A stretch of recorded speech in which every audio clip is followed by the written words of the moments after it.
Rachel! It's been way too long, huh? I think it's been about 5 years, give or take. But hey, your fiancé is back in your DMs. Come on, don't leave me on read. You're not still mad, are ya? It's me, Jake, the one and only, your long-lost future husband. Still nothing? Wow. Well, I guess you always did play hard to get. Fine. Maybe you're just speechless. I mean, who wouldn't be? I mean, your fiancé suddenly showed up out of nowhere and struck up a conversation. Feels like fate, right? Just gonna toss a heart in there, remind you how much I care. You always loved when I did that. Don't pretend otherwise. Anyway, I'll text you again tomorrow. Let it all sink in. But really, Rachel, ignoring the man you're supposed to marry, that's cold. Let's not make this harder than it has to be, babe.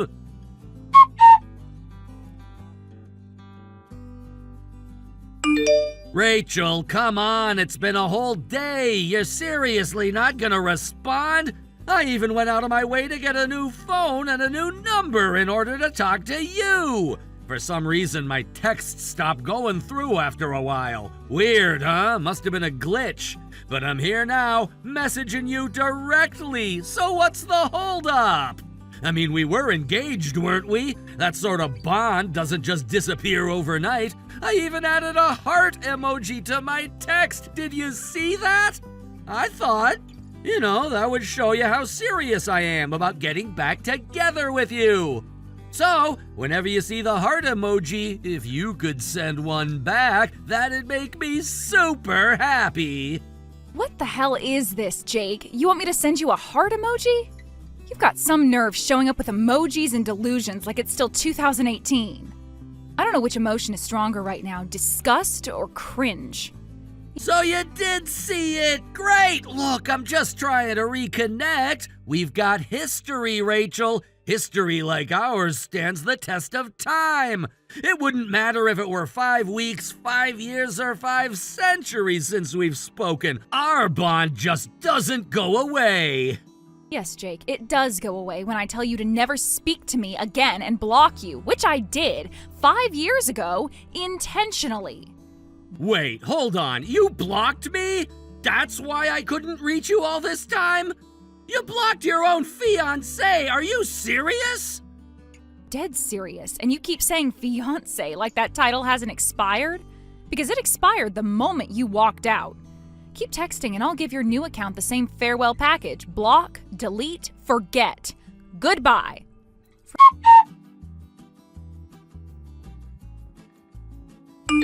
Hey, Rachel. It's me, your beloved fiancé, Jake.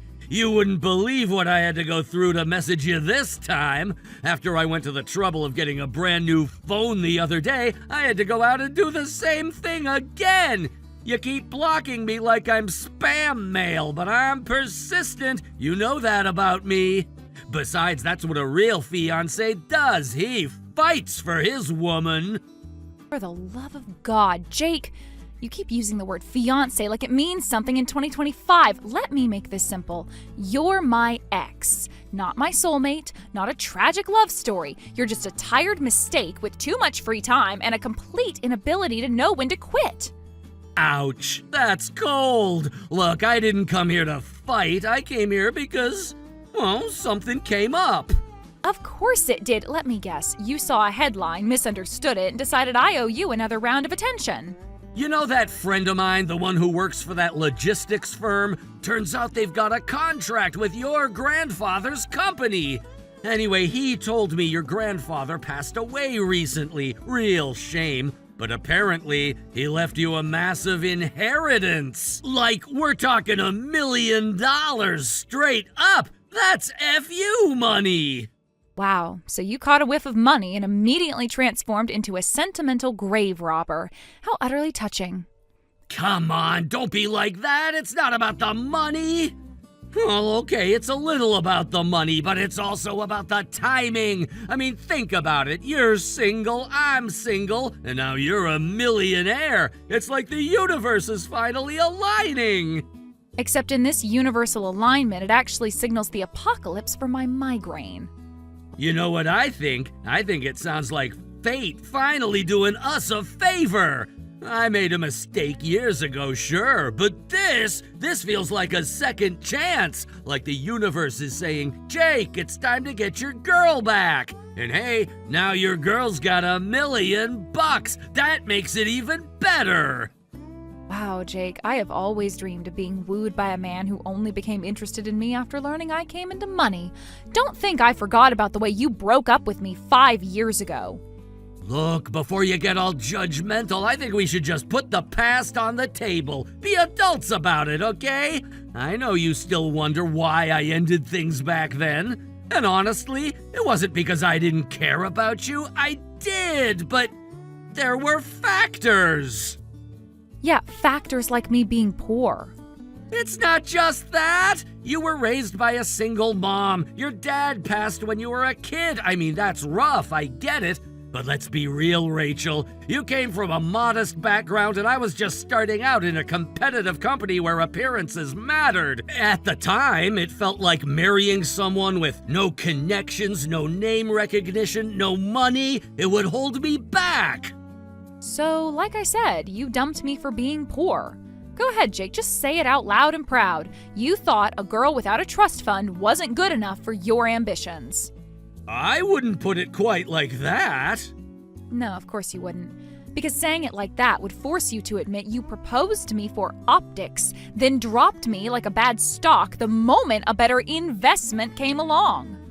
And boy, did you pick one hell of an investment for yourself, the CEO's daughter. Okay, that's not entirely fair. She and I had a connection, a real, deep, emotional connection. Oh, I'm sure you did. And I'm sure that connection shattered the minute she found out you were stringing me along at the same time. It must have been awkward to get a double slap in the middle of the office and then dumped in front of half the company. Followed, of course, by her daddy calling you into his office and firing you on the spot. You really memorized the whole incident like a script, huh? No, Jake, I just have a great memory for trash I took out myself. Okay, you've made your point, but that's not what this is about. I didn't come back to dig up the past. I came back because I thought we might still have a future, especially now that you've got potential. The biggest potential in my immediate future is the potential to report you to the police for harassment. Whoa, baby, calm down for a second. I've got a big announcement to make. I quit my job. It felt great, too. Handed in my resignation yesterday, no regrets. Okay, and? Aren't you gonna ask why? Bold of you to assume I care, but sure. Why? To propose to you, obviously. I mean, once I found out you were the granddaughter of a wealthy CEO, and possibly even running the company yourself, it just made sense. You're in a different league now, Rachel. You're like a completely new woman. It hit me like lightning. This is fate. So I cleared the decks. I don't need no job to tie me down. I want absolutely no distractions. Just you, me, and happily ever after. Let me get this straight. You quit your only source of income? Because you think I'm going to bankroll your comeback into my life? No, it's not like that. Then what the hell is it like, Jake? Connect the dots for me. Explain it to me like I'm 5. Actually, you probably couldn't even do that. Okay, explain it to me like I'm just as much of an idiot as you. I just figured, you've got $1 million in the bank, right? That, plus you've got some cushy executive job in that company, too. And that all means that there isn't really any need for me to work anymore. We could just, start our life together. You honestly believe $1 million is enough for 2 people to live on indefinitely? Because that's not how basic math works. Wait, what? $1 million isn't enough? No, the average lifetime earnings for a person in the US are about $2.7 million. That's per person, Jake. $1 million might feel big when you say it fast, but it doesn't stretch over a lifetime. Not even close. Wow, that's not what I heard. I mean, yeah, okay, maybe it's a little tight, but still, you're probably making six figures as an executive, so we're good, right? Between your inheritance and your income, I'm pretty sure we're set. You're not listening, you're guessing. And also, I'm not filling out marriage paperwork, so stop asking where I live. Why not? I already got the forms. I'll come over and... It's irrelevant. I'm already married. Happily married, actually. Wait just a second. Married? You're telling me you've been married this whole time? That doesn't add up. When would that have even happened? It happened 2 years ago. We had a small ceremony. It was nothing flashy. We invited our family, close friends, only the people who actually mattered. Please note that doesn't include you. 2 years ago? No way, I don't buy that. You're just saying that to push me away. If you'd really gotten married, I would have heard about it somehow. Somebody would have mentioned it to me. That sort of thing just doesn't stay hidden for 2 years. Why would anyone mention it to you? You're not part of my life anymore, Jake. You haven't been for years. You weren't invited, informed, or relevant. You know what I think? I think you married someone for the wrong reasons. You probably felt pressure or wanted to prove something. But come on, you know just as well as I do that it's not real. You and me, we had something deeper. The kind of connection that they make movies about. You're confusing depth with dysfunction. What we had was a messy chapter I am glad to have closed. What I have now is quiet, kind, and stable, something you clearly don't recognize. Which is likely because it doesn't come with a grand entrance and a bad financial decision.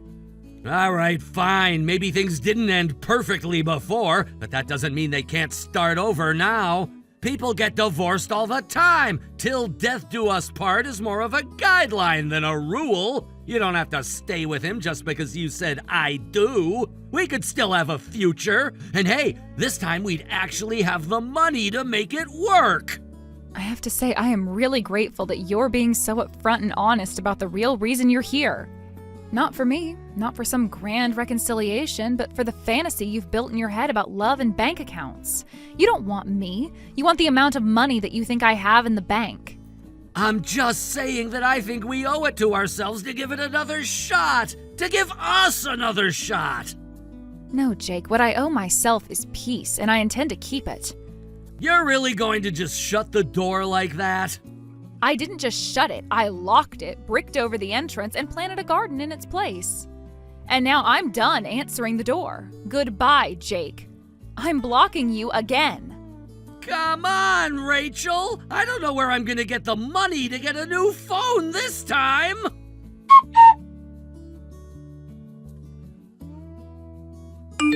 Rachel, you've got to be kidding me. Seriously, how many times are you going to ignore me? Just stop pretending like this isn't real. Oh, God, no, not you again.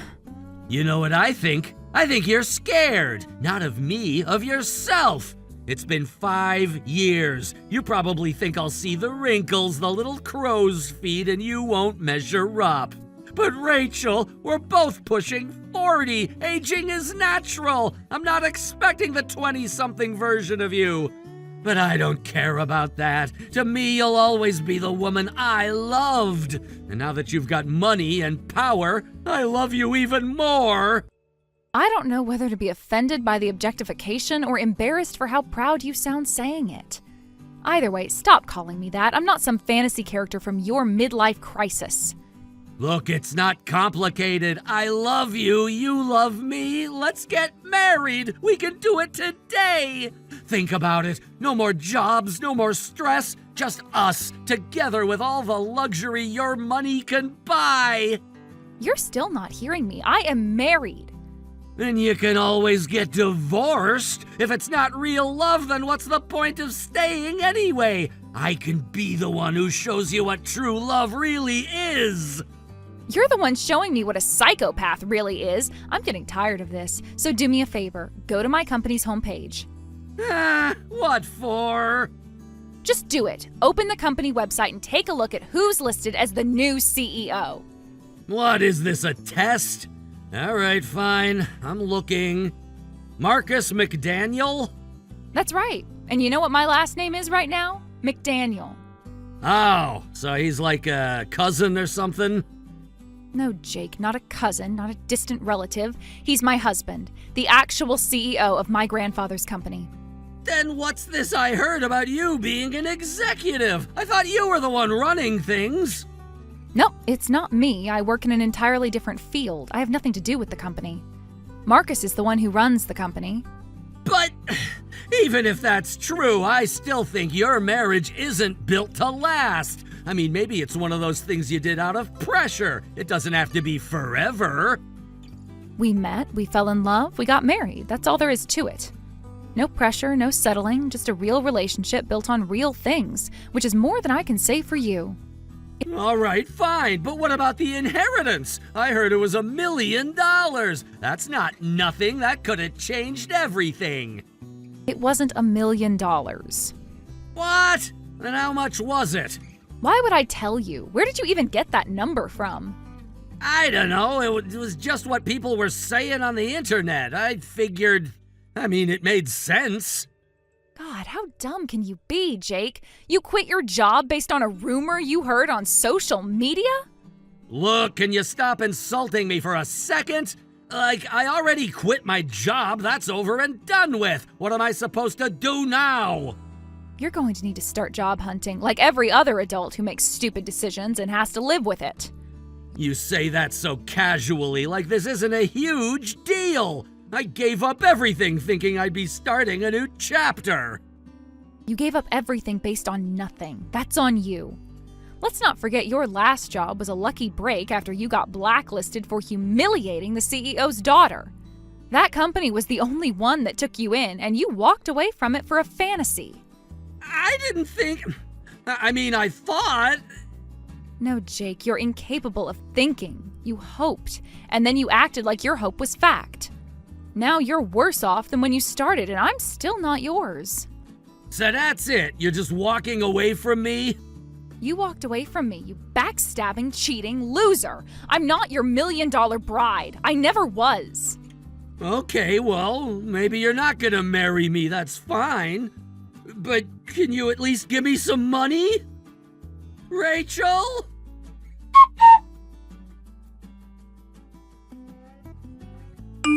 Looking back, I have to laugh. Jake came charging back into my life like some tragic hero, armed with nothing but a new phone number and a fantasy built entirely on gossip. He quit his job, burned his last professional bridge, and convinced himself I'd been sitting around just waiting to hand him a fortune. Yes, I inherited money, and I wasn't lying when I told him it wasn't $1 million. It was more. Much more. But he never asked. He assumed, exaggerated, and gambled everything on a number he overheard in passing. My husband and I have plans to use the money on our kids, our retirement, and maybe a bit on rest and relaxation now and then. Meanwhile, Jake is jobless, swimming in debt, and clinging to the dream of early retirement that was never his to begin with. He chased a myth, I built a life. That's the difference. Thank you for watching. Please subscribe and hit the like button. See you next time.